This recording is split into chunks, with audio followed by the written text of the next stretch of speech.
Today's show is sponsored by the ABV Barrel Shop. The ABV Barrel Shop is located in the St. Louis metro community of Arnold, Missouri. The ABV Barrel Shop is focused on one thing, single barrels. Best of all, you can try before you buy. Head over to abvbarrelshop.com to sign up for their email and text distribution so you know what they have in stock, what classes are coming up, and who from the industry may be coming in to visit. The ABV Barrel Shop. It's where single barrels live. We are also sponsored by the Bar to Go. The Bar to Go offers traveling minibars that are no bigger than a small purse or toiletry bag. Best of all, they are fully customizable so you can create the perfect piece that is unique for you. If you own your own business, what a fun and unique way to promote what you do. Check them out online at thebartogo.com. That is the number 2 in the Bar to Go. If you have wholesale questions, call my friend Isabel Clark at 504-481-1297. Finally, we are sponsored by the Neely Family Distillery. NFD is a family-owned business that keeps ringing up awards in the spirits world. Head to Sparta, Kentucky to experience the family history, award-winning spirits, and meet the Neely family. Check them out online at neelyfamilydistillery.com. Now, on to the show. Let's drink!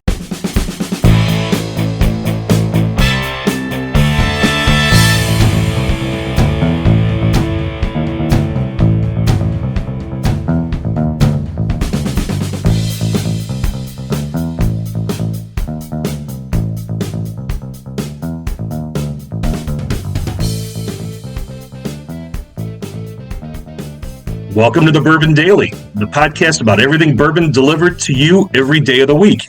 Today on the show, we talk about Weller being introduced in India. My name is not Becca Sue or McNew. This is Tim Swyatt. Please join me in welcoming my co-host Steve Akeley, along with our special guests, Luke Otero and Darren McCroy. Hey, gang, what's up? Hey, y'all. What's happening? Hello. So, yes, here we are. We're recording Festivus Eve. If you will. If you're into Festivus, this will be Festivus Eve. And Becca dialed in saying, hey, I'm going home tomorrow, and I got a lot to do. Can you fill in for me? Sure. Can you get someone else? She's like, oh, yeah, I've got tons of people I can call. Absolutely. So, yeah, I made 46 calls and struck out. And no, I didn't even call anybody. I thought, well, I'm not going to do that. There's a lot going on, you know. It's fine if you've committed to be here, you know, because I'm asking you up front saying, hey, this is, you know, in kind of the midst of the holiday season, okay to jump in. And you've said yes. So no problem in my mind. But to call someone now, I don't think it's the right thing to do. So it's just going to be the four of us. So just the Bulls tonight, boys. Yes. I think we can pull it off. I think we can too. So Steve, to your credit, you were very early on booking this date. Oh, yeah. Earliest I've ever been booked. Yes. Yeah. I would say as a former boss used to tell me, you had all of your shit in the right stock today. So it was you hit it right. I tried to do things right. The holidays are busy. I wanted to get everybody their stuff early. I've got a lot going on. Knowing the store is going to be busy, and it has been. So that's been tough to kind of work the ABV network job, which is fine. If I'm at the barrel shop, I'd prefer to be working the barrel shop job.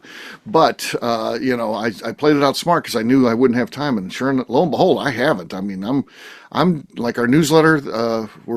As I talked about, we're on Sunday. We do a Monday newsletter that is 0% written, and usually that's done and loaded in the queue. I'll write that tomorrow morning when I wake up and put it in the queue for 9:00, and I'm sure we'll be fine. And then I'll head into the office and work the store. But yeah, it's just this is the great problem to have. Being too busy is good versus, man, I'm getting everything done. It's so slow around here. I don't want that. But I was smart about it. I got some of the stuff done early, which is cool. So our topic today is going to take us, we're going to be talking about Weller debuting in India, and we're going to talk about some of our concerns about that. And or people may think it's great, opening up to a whole new market of potential whiskey drinkers. There are whiskey drinkers over there, certainly. Do they have a taste for American whiskey, though? That's what we're going to be trying to find out, but we'll get to that after the break. For right now, though, who said Darren said that there's something he wanted to talk about. What is that? So yes. I'm already admitting this is going to be a bad small talk because I've been sitting here thinking about it in my head, and I don't think there's much of a conversation. But when you're ordering food, let's say at a drive-thru, okay, and let's just hypothetically say it was Jimmy John's, would you say, can I get a number 4 or the number 4? When you're ordering something off a menu, Do you say, "Oh, can I get the or a?" Because I was with somebody the other day and they ordered and they said, "Can I get a?" And I was like, "No, I think I always say the." So, do you know which one you say and what, and if it changes for anything?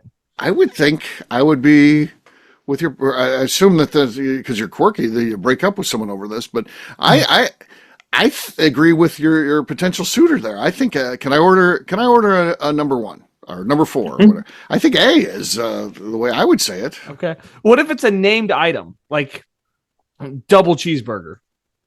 Can I get the double cheeseburger? Well, let's go to your example of Jimmy John. So you say, I have the number 4. They already know it's the Vito. Yeah. Right. Or if you say, may I have the Vito, they know it's a number 4.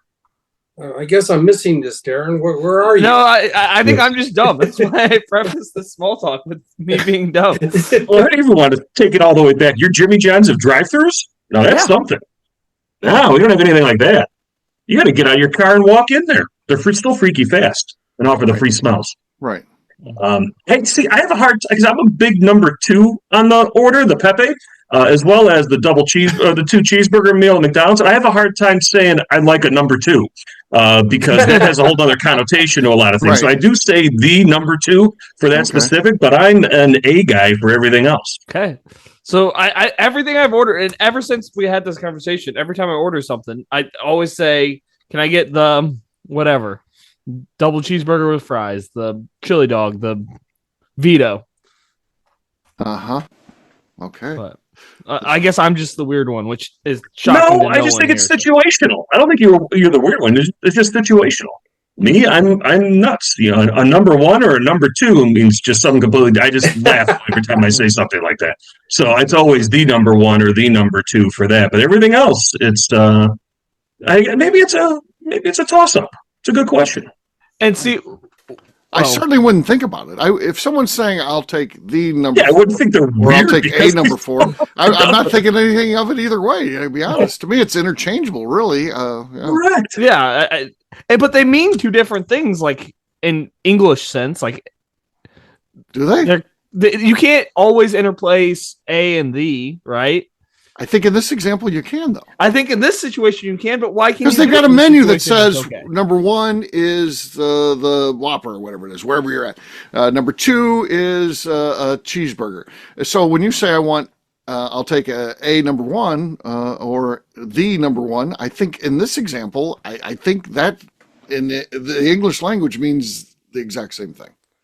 Okay, so I just thought of another thing that can maybe save the small talk. No, actually, you did good. You should drop it right there. You did. No, I have one more. So if you're ordering 2 of the exact same meals for the other person that you're with, do you order 2 at the same time, or do you go through and like? My mom always used to do this when we get Chick-fil-A. She would order a spicy chicken sandwich twice with the same fries and everything. Like, well, I think if you're getting the same thing, I'll take 2 number 3s with the regular that size seems fries reasonable. and iced tea or whatever it is. But I also think it goes to what Tim said earlier, situational. You got to have a read of who you're talking to. Right. Now, if you think that individual can understand you want 2 of the identical meals, then you're good. But if I ever get a feeling that they're not quite there, that's fair. This is my first order, and this is going to be my second order. And just to make sure we're clear, because I don't want to be like... right. You pull around, and there's only one there, and they're like, well, you said I'll take a number 3. And you're like, no, I said I'll take 2 number 3s. It was Joe Pesci in oh yeah, Lethal Weapon. Yeah, Lethal Weapon. Let's get screwed in the drive-through. Yes. Well, that brings up a whole other topic. I don't think I've ordered from a person outside of a sit-down restaurant since these mobile apps came about. 4 or 5 years ago, 6 years ago when they started rolling. I know exactly. I have all the. I mean, my people I order for tend to have customizations on everything, so I customize this, that, and the other. And I know they're taking the risk, but it's not my food, so I don't give a shit. I order what straight off the menu. I don't really customize everything. I don't even understand what that means. Like if I pull up to McDonald's for breakfast and they're like, "Do you want to use your mobile app?" Yeah, I think I am. Hold on. I don't know what they mean. I'm there to order the food. I'm in your drive-thru right here, right now. Don't live in some different another world. I'm here with you. Let's live in the now and let me place my order. And then I'm going to pull around like I always have my whole life, and my dad did before me, and probably his dad before him. And we just let's do this like we've always done it. What is this? Are you ordering on the mobile app? I don't even know what the question means. What I did the other day when they said, "Are you going to order from the mobile app?" I said, "No, I want to have a nice conversation with you." Another voice comes on, somebody different. Yeah, I get shit from my kids all the time. There was silence for about 15 seconds. I said, "Hello." The AI operator who picks up the original call is not the person who's finally listening. Now somebody in the store has to actually pick up and hit the mic to listen to it, and they're all staring at each other. Somebody's not ordering off the app. Oh, we got one of those. We have a live one here. Huh. I get crap from my kids all day long. They're like, "So, yeah, would you like to use your mobile app?" "Yes, I've got a mobile order for Tim, number BD75. And then a completely different voice comes on, and the kids give me crap. He's like, "You know that you're not talking to that same person. That voice is like AI generated or some call center someplace." I said, "Yeah, I know. I'm disregarding it and just telling them what I want." What's the difference? I'm going to try it out. Yeah. The other thing You is, just pop right through it, not even think about it. I just give them my order. Yeah, I got a mobile order for Tim. But okay, perfect. A different voice comes on. Completely different person. It's great. the other one is, well, the exception of Ronald McDonald House, which I think is an awesome charity. I'll round up for that. But any other thing they want me to round up for that I don't even know what they're doing, I like to say I'd prefer to round home because charity begins at home.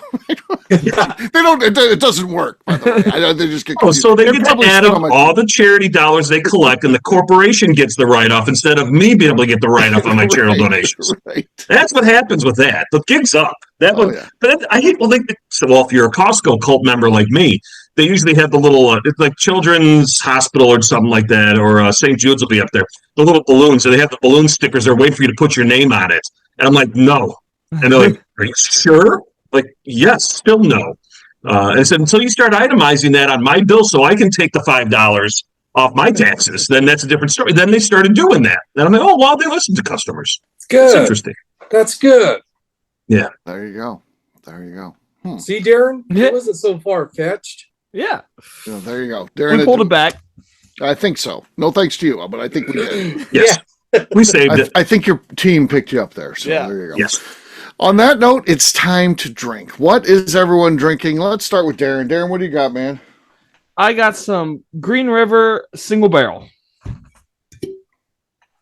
Not much there. All right, Luke, what do you have? I've got some Willet Pot Still. Okay. Yep. A little bit better. That's our lead. It's pretty weak, though. Tim, you're next. Wide open field here, I feel. Yes, we have a chance here, but I've got all well-loved bottles. We'll give this a try. I got a bottle of Neely Family Distillery Autumn Vanilla. Okay. Still laying around. Very well-loved, I would say. We'll see if we can finish this off tonight. Silence. Quiet on the set strikes again. Yeah. Luke has the lead. I've got Baker's 7 here. So Baker's 7. Let's see what we got. That's it. That's enough to win this thing. There it is. There's the winner. Not a lot there, but that's enough. As they say, that's an opportunity Becca lost there. She could have easily taken it. Yes, she did. Cheers, everyone. Cheers. All right, we're going to take a quick break. And then when we come back, we're going to be talking about Weller heading to India. We'll do that in just a few.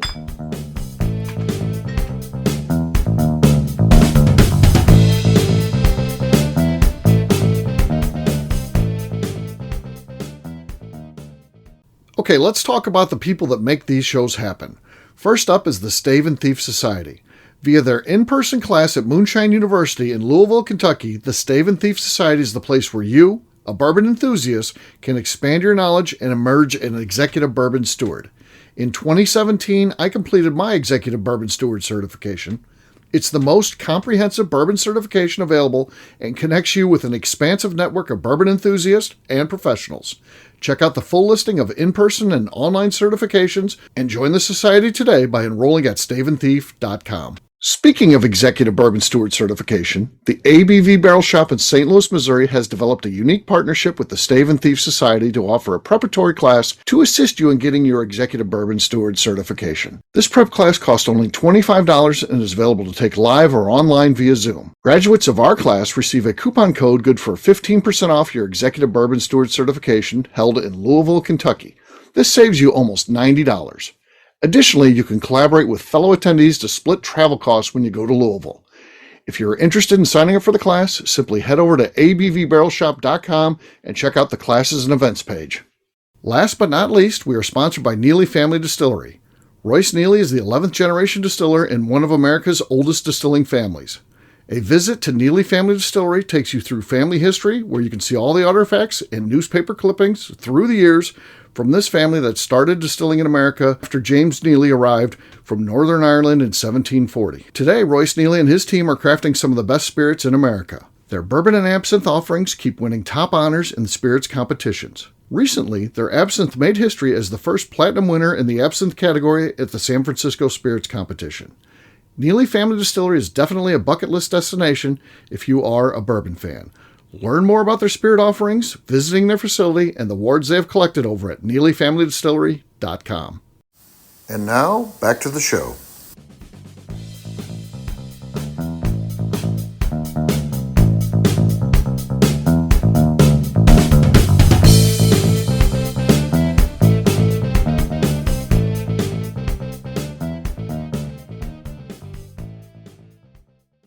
Are you starting? Yeah, of course. This will sound like good conversation for the show. Jesus. You're listening to the Bourbon Daily. Making a damn bumper. Yeah. Welcome back to the Bourbon Daily. Today we're talking about Weller debuting in India. Yes, we are. So, as we know, India, of course, is a huge market when you're talking about number of people. Also, a country that consumes a lot of whiskey. Now, not a lot of American whiskey. American whiskey is all but absent there. There are certainly some, a little bit of American whiskey that's over there. But for the most part, what they're drinking is Indian whiskey that was made in India. And I think that the numbers support that the biggest whiskey brands are out of India because, again, volume of people. So they are whiskey drinkers. So I think the idea of seeing them as a potential growth area is a good one. But is Weller one of the ones that we want to hitch a ride on here? Because famously, Weller, there's not enough to go around. You can't get it in the liquor stores here in the U.S., is it a good idea to now say, well, let's put it in India, one of the biggest whiskey markets in the world? What do we think? That was going to be my question: is Right. Which expression are they going to put over there? The Special Reserve, which they make the most of it.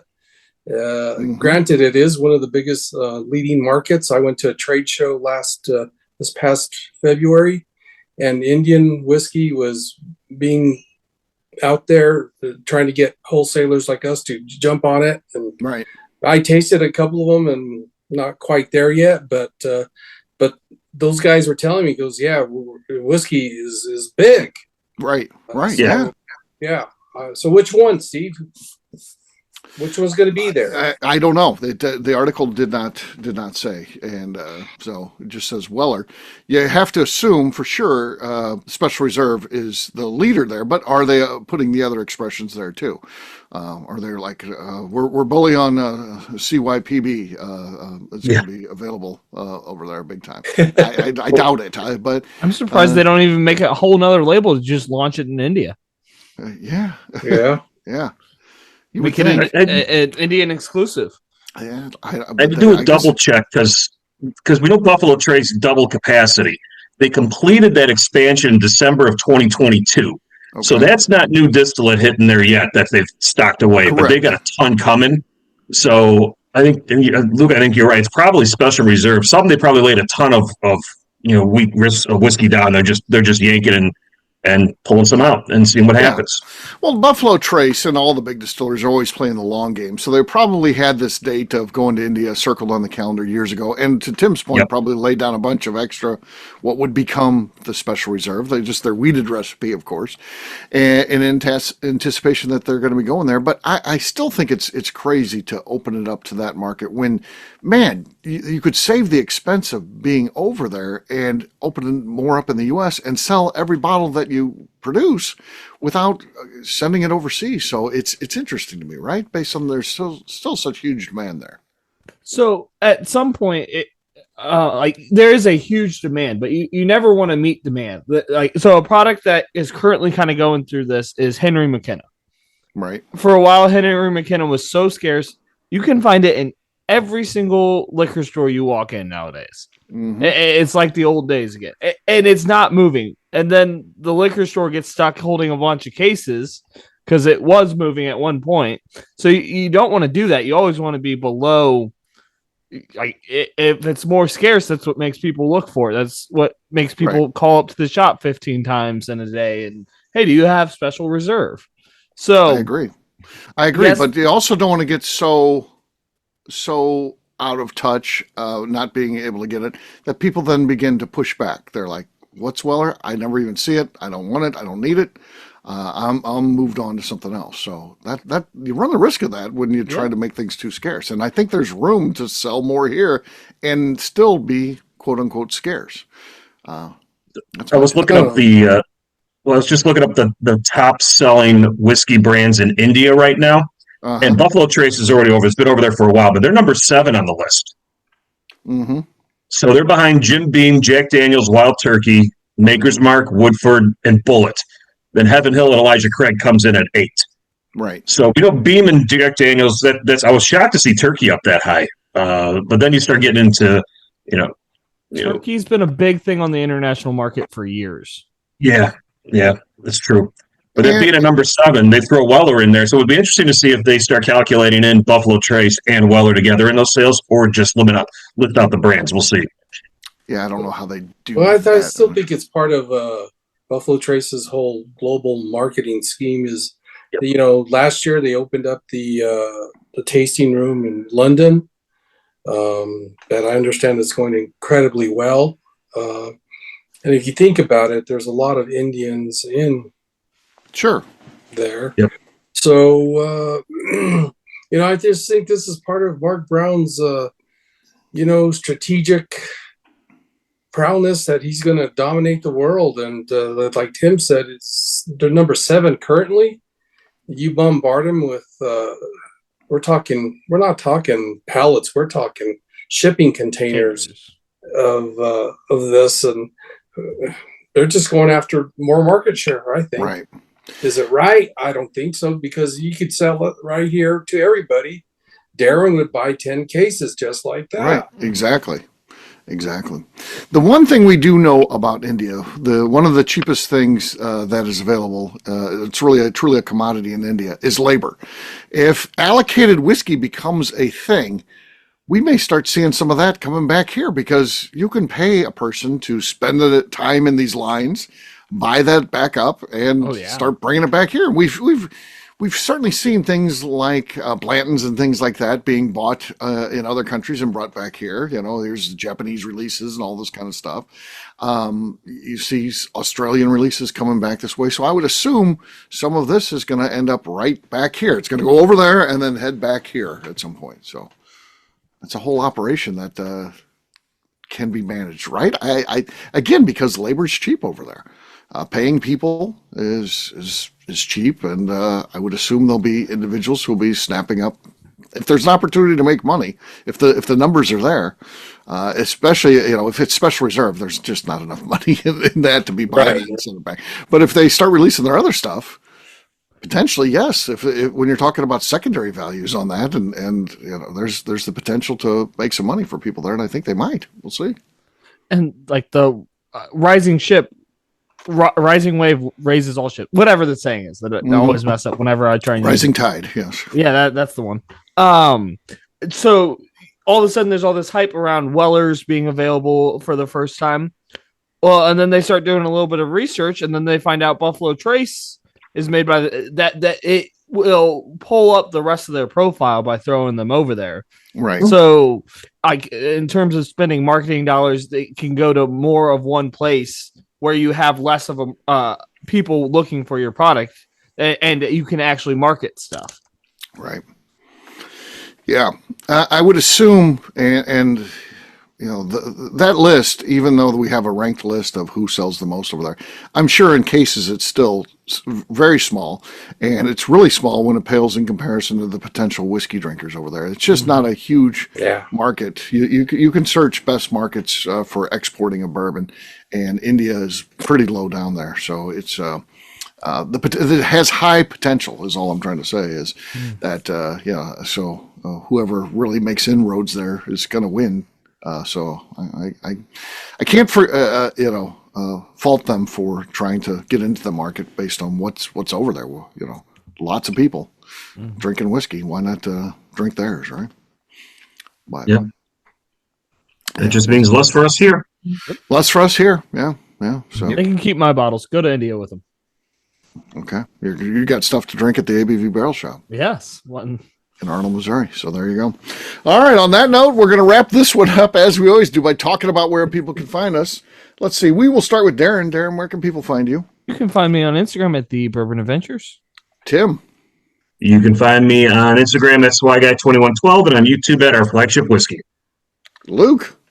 You can find me at Santa Fe Boutique Wines on Instagram and on LinkedIn. All right. For me, I'm an easy guy to find. I'm at Steve Akeley, Twitter, Instagram, or Facebook. I've got a website, steveakeley.com. We've also got a company website. That thing's abvnetwork.com. Check it out. Everything that we do is out there. Previous shows, blogs, so much more, abvnetwork.com. Come by and see us, the ABV Barrel Shop, the place where you can try before you buy. We're online, abvbarrelshop.com. Tim, anything else to say before we get out of here? Yes, we always like to remind our audience to please give us a 5-star review that includes comments, especially on the compelling and rich content that we shared today. It helps new people find the show, which is very important to us. If you like what we're doing, we ask that you please visit our Patreon page at patreon.com/the Network. Great job today, gang. For audience, we'll have a brand new show for you tomorrow. Looking forward to that. Until then, take care, everybody. See ya. Hey! See you, Bye, everyone. y'all. Peace.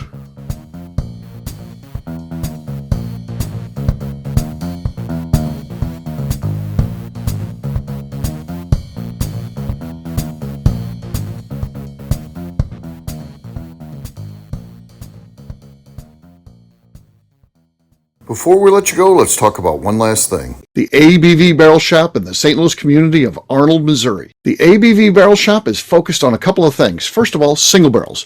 We are the place where single barrels live. We go to distilleries, taste through the whiskey, select the best barrel, and have it shipped to our store where we present it to you, our customers, by allowing you to try before you buy. We're also known for the classes that we have in our education center in the store, as well as the events we have with industry professionals from the bourbon business. If you are in the St. Louis area, please come by and visit us at 6 Fox Valley Center in Arnold, Missouri. Or at a minimum, at least sign up for our email and text distribution so you know exactly what's going on in our shop over at abvbarrelshop.com.